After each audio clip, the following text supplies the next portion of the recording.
So first of all, let's add an item to our cart. That's what we want to show right here above our buttons. So the way that we get our entire cart, we know, is to use cart details. It's provided as an object, and this is an object of objects, meaning the properties themselves are objects.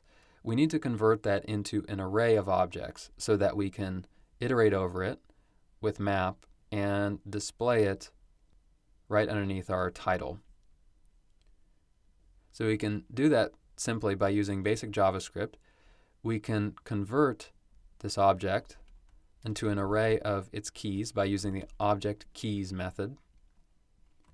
Pass cart details to it, and once we have those keys, we can map over each of them, and then using the original object, so we can iterate over each key. Using the original object, we can just use normal value lookups according to the key.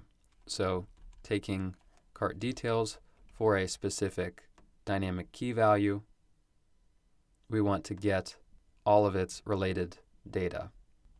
And we're going to put the result of this in a variable called cart items. So now, underneath the HR here, we can take cart items, and since it's an array, we can map over it and say each cart item is going to be returned within a cart item component, another component that we need to import,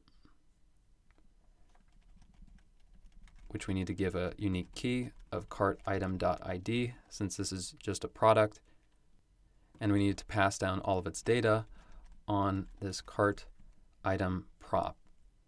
So going into cart item, we can destructure that prop, and using our product data, we can fill out this template. We can set the image to cartitem.image, or alt is set to cartitem.name.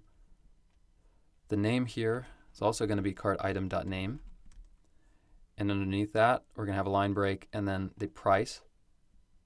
So we once again can import the format product price function and pass in our entire cart item, and then to get the quantity we can just say cartitem.quantity. That's what's going to be included for each of our cart details objects. And then finally, we can head down to this input, which we're going to see in the next step how to use in order to update, to increment or decrement the cart item quantity. We can give it an initial value of cart item.quantity as well. So when we save both our modal and cart item, when we go to our modal, we can immediately see the items that we have added, as well as their quantity. If we add another to the cart, we'll see that its quantity is immediately updated to 2. And we see the ongoing total, and this gives users a great way to manage what's in their cart.